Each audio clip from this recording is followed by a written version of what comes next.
Oi, gente! E aí? Bora começar a nossa conversa sobre as propostas para a saúde pública dos principais candidatos à presidência da República nas eleições de 2022? Eu combinei com vocês que vim aqui, né, tentar destrinchar junto com vocês essas propostas, entender o que cada um está prometendo, se essas propostas têm de fato alguma semelhança com a realidade que as pessoas estão vivendo, se elas caminham em conjunto com o que os especialistas em saúde pública apontam como problemas do SUS, se elas são bem descritas, se elas são viáveis. Vamos tentar entender um pouco o que eles colocam para a gente fazer a nossa escolha com a melhor informação possível, a informação mais lúcida possível, para que a nossa escolha seja condizente com a responsabilidade que a gente tem. Vamos lá?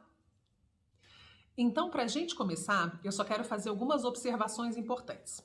A primeira é que o material de todos os candidatos foi tirado do site do Tribunal Superior Eleitoral e tudo no mesmo dia.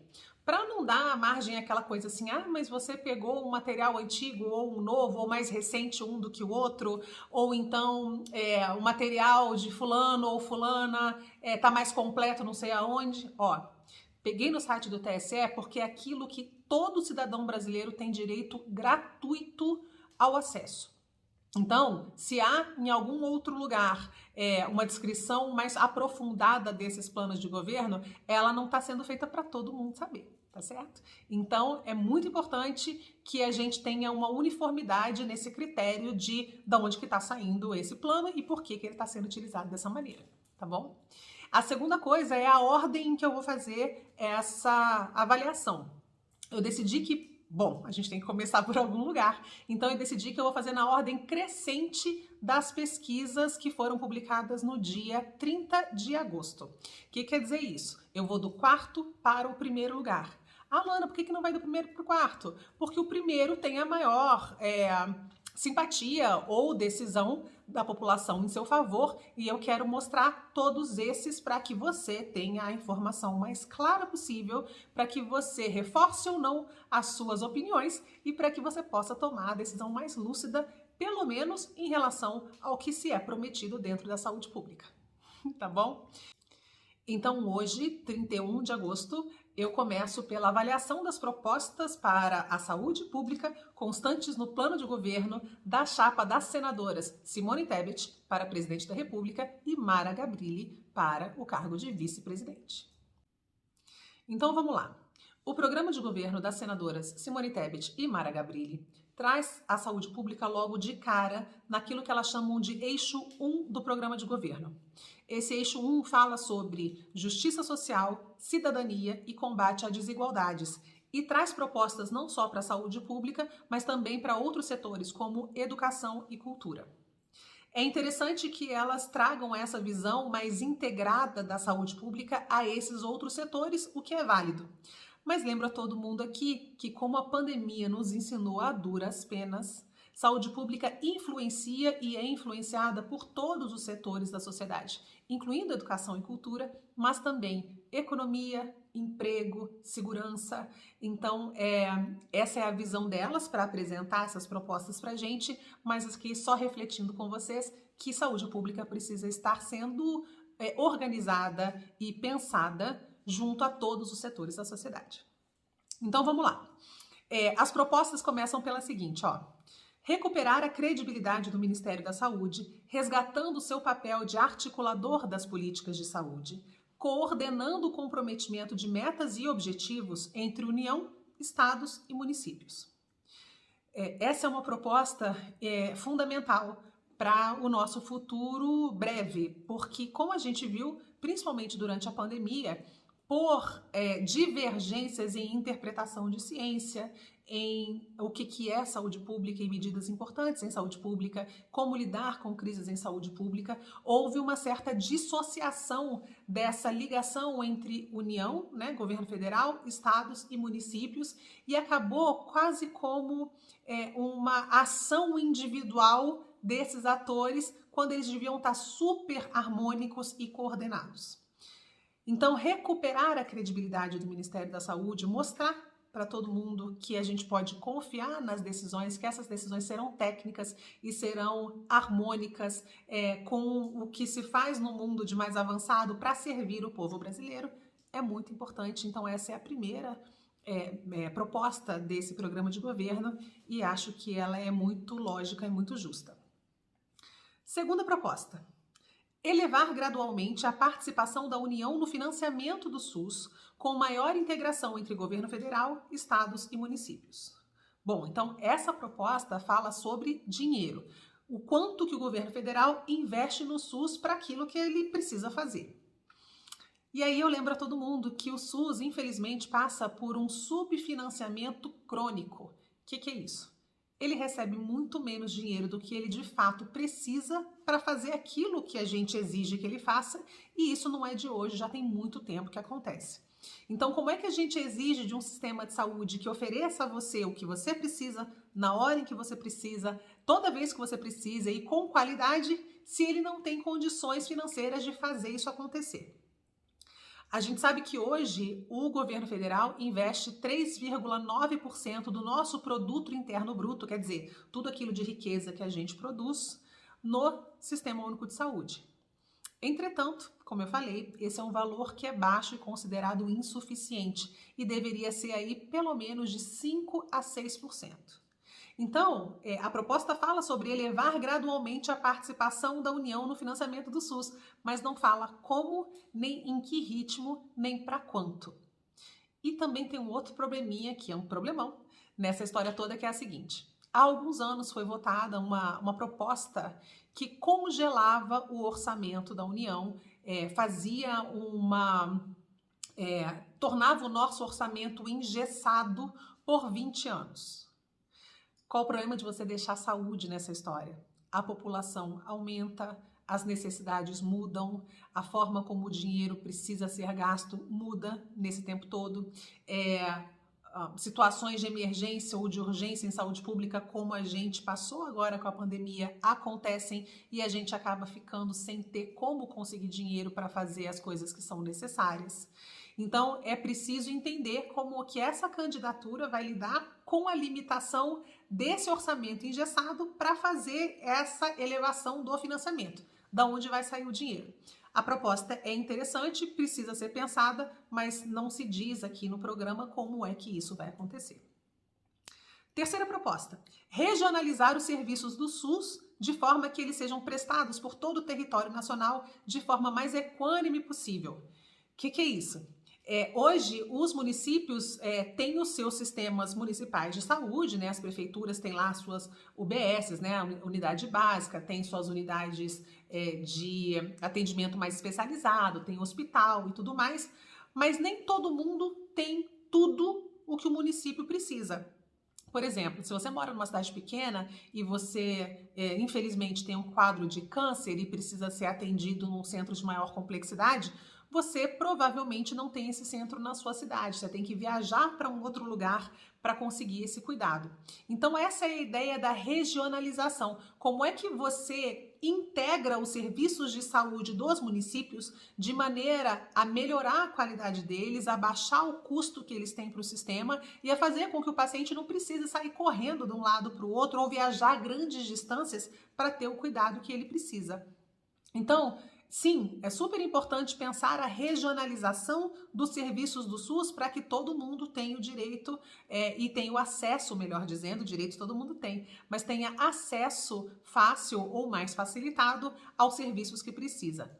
Entretanto, a proposta também não fala sobre como que isso vai acontecer, da onde que vai começar ou como é que se pensa essa regionalização. Acaba sendo uma proposta que está lá, mas um tanto quanto superficial e não nos dá muita chance de entender o que eles estão pensando.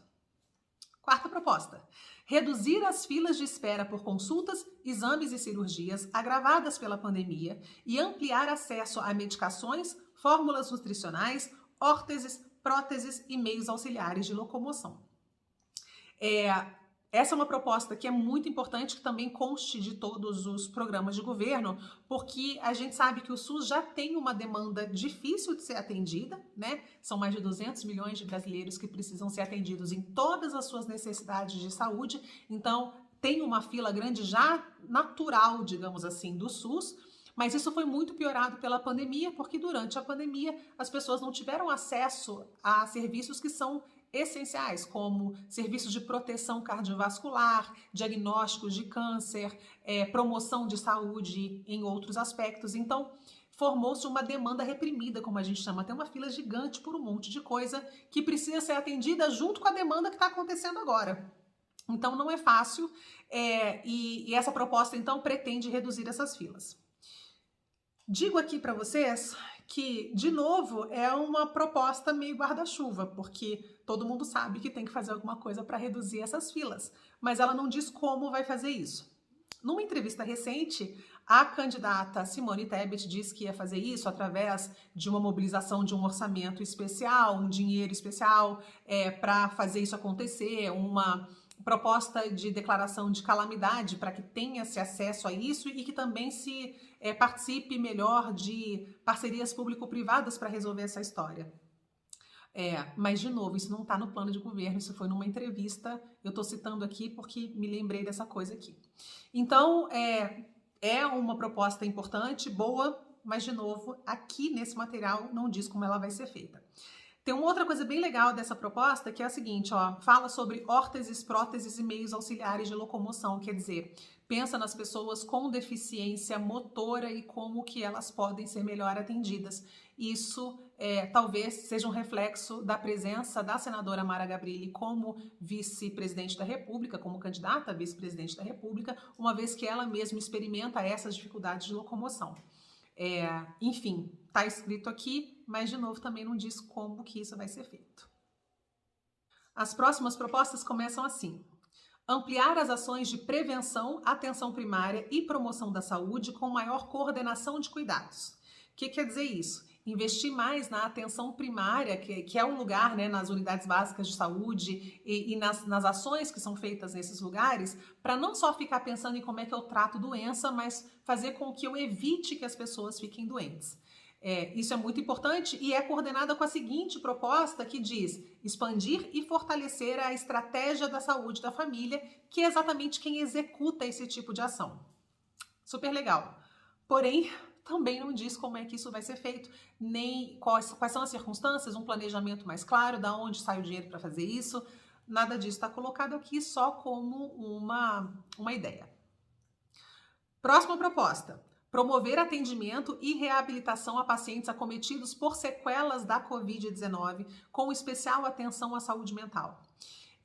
Essa é uma proposta importante porque a gente sabe que muitos pacientes que passaram pela Covid-19, mesmo pacientes que tiveram quadros leves e moderados, são pacientes que desenvolveram sequelas da doença, sequelas neurológicas, sequelas de saúde mental, como são colocadas aqui, abriram quadros de doenças crônicas não transmissíveis, como a gente fala, como, por exemplo, diabetes e problemas cardiovasculares. Então, essas pessoas precisam de atendimento e isso está colocado aqui de maneira clara.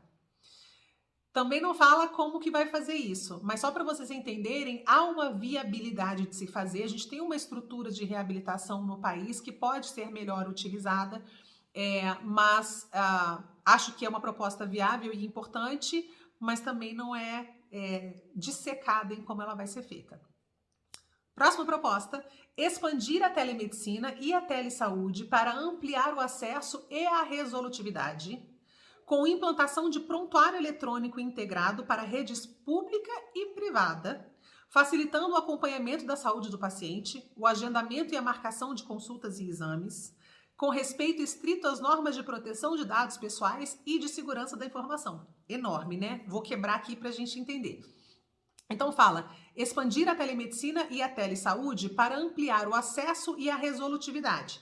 O que quer dizer isso? Começar a usar a tecnologia como a gente usou bastante, né? Começou a usar mais durante a pandemia, para fazer com que especialistas e serviços que não existem em determinados lugares do país consigam, através da tecnologia, chegar na população que precisa, apoiar as equipes que fazem parte desses locais onde esse cuidado é enfraquecido. Então, expandir telemedicina e telesaúde para ampliar esse acesso e ajudar a resolver melhor os problemas das pessoas, maravilha. Aí continua, com implantação de prontuário eletrônico integrado para redes pública e privada. Quando lá para trás, né, a gente ia ao médico, e ainda acontece em muitos locais do país, na verdade, o prontuário era de papel. Quer dizer, o médico, o enfermeiro, o agente comunitário, quem quer que seja, vai lá e escreve no prontuário, escrevia, né, no papel e caneta. Existem muitas limitações desse tipo de anotação, né? Porque é difícil de você manter, é complicado de você armazenar, você garantir a integridade do papel mesmo ao longo dos anos. Então é muito natural, isso já vem acontecendo há algum tempo, que o prontuário da gente não fique mais num livro, né, no papel, que fique dentro do computador. O problema é que não é tão simples assim de fazer isso, principalmente se você for num médico aqui e se você for num outro em outro canto, cada um tem o seu prontuário. Esses prontuários não conversam entre si, então você tem que repetir tudo de novo, você tem que falar, tomei tal vacina, ou passei por tal cirurgia, e você tem que lembrar disso tudo, e essa informação ela não é compartilhada. O que está sendo proposto aqui é integrar esses prontuários não só dentro da atenção pública, da rede pública, mas também se você for num consultório privado ou num hospital privado, enfim, essas suas informações também estarem lá. Isso é super importante, é para onde a gente caminha, mas não é tão simples assim de fazer. Tem problemas de tecnologia, tem problemas de estrutura, tem problemas de pessoal, recursos humanos para fazer isso acontecer da melhor forma. Então, é uma proposta interessante, mas não diz de novo como é que ela vai ser incentivada, e ela é difícil de ser feita nesse período aí dos 4 anos, tá? Mas é interessante. Próxima, apoiar santas casas e hospitais filantrópicos com revisão da tabela de remuneração dos procedimentos prestados ao SUS. Se você é do interior, Santa Casa e Hospital de Filantropia, eles fazem parte da sua vida. Eu mesma nasci numa Santa Casa no interior de São Paulo. Essa rede de hospitais filantrópicos, ela atende uma parte enorme do país e ela recebe, então, dinheiro do Sistema Único de Saúde. Ela não faz parte, ela não é um hospital público, mas ela é um conjunto de hospitais que recebe dinheiro, então, do Sistema Único de Saúde para prestar serviços à comunidade, porque elas fazem isso já há muito, muito tempo e elas não têm fins lucrativos, enfim, é todo um modo diferente de funcionar. O problema é que elas não vêm recebendo, assim como, enfim, outros estabelecimentos, não vêm recebendo o tanto que elas precisam receber do SUS para fazer os serviços que o SUS exige delas. Então, por exemplo, precisa fazer uma cirurgia X, ela custa, aqui de novo um valor completamente aleatório, ela custa R$1.000.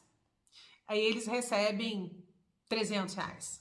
Quem é que cobre essa diferença? Como que isso é resolvido? Isso hoje não é resolvido, e aí esses hospitais se endividam e prestam um serviço que, infelizmente, pode ir caindo de qualidade, simplesmente porque eles não conseguem pagar as contas. Então, como eles representam uma rede enorme dentro do Sistema Único de Saúde, é muito importante que eles tenham esse apoio e que essa tabela de quanto que o SUS paga por procedimento para esses hospitais seja revista de acordo com aquilo que é adequado.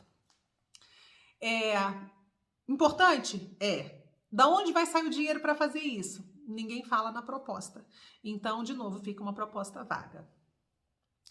Próxima, retomar as campanhas de incentivo à vacinação, ampliando a cobertura e fortalecer o Programa Nacional de Imunizações. Essa tá relativamente fácil, né? É só não fazer besteira.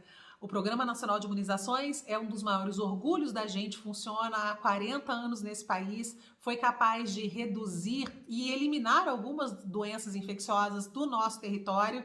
Então ele precisa ser incentivado, saudado, fortalecido e não diminuído na sua importância e sufocado na sua independência e no seu financiamento. A gente vai pagar ainda um pato enorme por conta do que aconteceu nos últimos anos com relação às coberturas vacinais e ao PNI, e isso precisa ser revertido quanto antes. Então, não é uma coisa que a gente precisa batalhar demais no sentido de, nossa, tem que criar uma estrutura, esse dinheiro tem que sair de não sei da onde. Não, é uma questão de gestão e de valores de um governo. Então, Essa é uma super proposta, tem que estar aí mesmo e tem que estar em todos, não só nesse. Próxima, fortalecer o Complexo Nacional Industrial e de Produção de Saúde com pesquisa e desenvolvimento. Pausa aqui para a gente lembrar o que aconteceu com o país na pandemia. Faltou luva, faltou máscara, era super caro, difícil de achar, faltou remédio, faltou um monte de coisa. Por quê? Porque a produção desses produtos no mundo, ela é muito concentrada em poucos países, como, por exemplo, China, Índia e alguns outros do Sudeste Asiático. Então, quando vem a pandemia e aí congela tudo, as pessoas não conseguem fazer aquilo que precisam fazer e tudo mais, esses produtos acabaram sendo direcionados para quem pagava mais. Eu não sei se vocês vão se lembrar, mas teve inclusive assim, desvio de avião que ia sair de um país e foi para outro porque o segundo chegou lá e falou, dou o dobro, vem para cá e não vai para o país X, né? Então, essa dependência da nossa economia, né, da nossa economia de saúde, principalmente, de um parque industrial externo é muito ruim para a gente, principalmente quando a gente passa por esses problemas graves como o que aconteceu na pandemia. Então sim, preciso fortalecer esse Complexo Nacional Industrial de Produção de Saúde, é preciso investir em ciência, para investir em ciência é preciso investir em educação, então, de novo, uma proposta boa, mas também não diz como que vai fortalecer esse complexo. Se vai ser através de incentivo fiscal, se vai ser atraindo indústrias externas para transferência de tecnologia, não fala muito nesse sentido, mas está lá. Próxima. Fortalecer a rede de cuidados voltados a gestantes e puérperas, a fim de reduzir a mortalidade infantil e garantir às mulheres o direito ao planejamento familiar. Essa é uma proposta que fala num assunto que é muito importante para mim, como mulher e como especialista em saúde pública, que é olhar para as mulheres e deve ser parte importante de um plano de governo composto por 2 mulheres nos cargos principais, tá certo? Então fala sobre fortalecer esses cuidados para gestantes e puérperas, para as mulheres que estão grávidas e que já tiveram seus filhos, a fim de reduzir a mortalidade infantil, beleza, e garantir às mulheres o direito ao planejamento familiar. Acho importante, mas qual é a minha crítica a isso aqui? Olha para as mulheres como se elas só fossem dignas desse reforço de cuidado numa única fase da vida delas, que nem todas elas passam, que é a gestação. É super importante cuidar de uma mulher grávida? Óbvio, mas uma mulher grávida merece tanto cuidado quanto uma mulher não grávida. E aí, nesse sentido, eu acho que falta muita delicadeza e assertividade numa política de saúde voltada para mulheres. Fala sobre garantir às mulheres o direito ao planejamento familiar, mas isso não é tão simples nesse país e eu gostaria muito que isso fosse colocado de uma maneira mais clara. Próxima proposta. Fomentar a incorporação e o acesso de tecnologias de ponta no SUS e o aprimoramento da Comissão Nacional de Incorporação de Tecnologias no SUS, chamada CONITEC, com vista a garantir eficiência, transparência e participação democrática em seus processos. Vocês lembram da CONITEC, né? A CONITEC ficou meio famosa aí durante a pandemia por ser aquela comissão que é a responsável por avaliar se determinada tecnologia, e aí pode ser um exame, pode ser um produto para a saúde como uma medicação, vão ser incorporadas ao SUS. Elas podem ser aprovadas no território nacional e o SUS não aproveitar, como por exemplo, aqui de cabeça, a vacina da dengue. A vacina da dengue ela é aprovada no território nacional pela Anvisa, mas ela não foi incorporada pelo SUS por motivos diversos. Então a CONITEC faz isso, ela fala, beleza, tá aprovado no país, mas eu vou trazer isso para o SUS, vale a pena, a gente consegue pagar, tem um resultado? Essa comissão é uma comissão que tem que ser extremamente eficiente, transparente e idônea, né? A gente tem que confiar no que é feito ali, ela tem que ser composta por pessoas técnicas, exemplares nas suas funções. E a gente não viu isso acontecer na sua plenitude durante a pandemia. A gente viu, na verdade, uma influência política muito grande sobre um órgão que tinha que ser completamente técnico e isento. e isso não aconteceu. Então essa proposta fala sobre fomentar, né, assim, incentivar a incorporação e o acesso dessas tecnologias de ponta no SUS, quer dizer, fazer com que o SUS seja mais ágil em pegar essas coisas que são mais avançadas ou de melhor resultado para os pacientes e melhorar essa Comissão de Incorporação em Tecnologias, a Conitec. Também não fala como vai fazer isso, como é que vai garantir que a seleção dos seus membros seja uma seleção idônea e técnica, mas coloca aí um desejo que é importante de que isso fique claro para todo mundo e que a gente volte a acreditar na qualidade desses serviços. E, por último, a última proposta é fortalecer a atuação dos conselhos municipais, estaduais e nacional de saúde para a formulação e o monitoramento das políticas públicas. Para quem não sabe, o SUS não é só governos que a gente elege. Existe uma parte que deveria ser talvez a mais importante do SUS, que é da participação social, a participação popular. Existem conselhos de saúde compostos por pessoas como eu, você, seu vizinho, quem quer que seja, que ajuda os governos a entenderem quais são as necessidades das populações, como é que isso se integra ao que eles estão percebendo. E infelizmente esses conselhos, embora super importantes, eles têm uma atuação menor do que eles mereciam. Existe uma possibilidade de ingerência política também sobre esses conselhos. Não estou dizendo que acontece em todos os lugares, mas isso pode acontecer porque o mecanismo dele é frágil nesse sentido. Então, pensar em como é que esses conselhos podem ser cada vez mais independentes, porém integrados e fortes nessa participação na formulação e no monitoramento das políticas públicas é fundamental. Também não fala o programa sobre como que isso vai ser feito, então é uma ideia também que fica lá exposta, mas sem um detalhamento que faça a gente pensar, poxa, isso é viável, não é viável, dá para fazer, não dá para fazer, caminho tá certo, caminho tá errado. Isso não acontece. Então, são essas as propostas desse plano e eu vou fazer um fechamento aqui para vocês rapidinho. Então, para fechar, a avaliação que a gente faz aí desse programa é o seguinte, né? Ele toca em pontos que são muito importantes e são vistos pelos especialistas como pontos cruciais para pensar a saúde pública para os próximos anos. Entretanto, ele não especifica muitas dessas propostas, não fala muito sobre como que as coisas vão ser feitas, da onde vai sair o dinheiro, como serão contornadas eventuais dificuldades que a gente já sabe que podem acontecer. Então, isso ficou faltando. Aí alguém pode falar assim, ah, não, mas poxa, Luana, isso é muito técnico, ou então isso está num programa mais abrangente, publicado não sei de onde. A gente volta para aquela observação lá do começo, né? Esse plano aqui, os brasileiros todos gratuitamente têm direito e ele está registrado no Tribunal Superior Eleitoral. Então, a partir disso, a gente vê como é que nós, povo, precisamos passar a cobrar esses candidatos de como eles explicam essas propostas para que a gente possa pesar todos esses fatores e entender o que agrada mais a gente ou não, de acordo com a nossa percepção. Então, tá faltando. Por último, aí tem um ponto que é muito importante, principalmente para mim como mulher, mas também como especialista em saúde pública e principalmente quando a gente olha para uma chapa composta por duas mulheres, que é a saúde da mulher. Ela é citada, isso é muito importante, é citada uma preocupação com gestantes e puérperas, o que também é muito importante, mas, de novo, nesse programa de governo, as mulheres são reduzidas a um momento da vida delas, que é o momento da gravidez, que nem sempre chega para todo mundo. Então, acho que fica faltando muita coisa nesse sentido.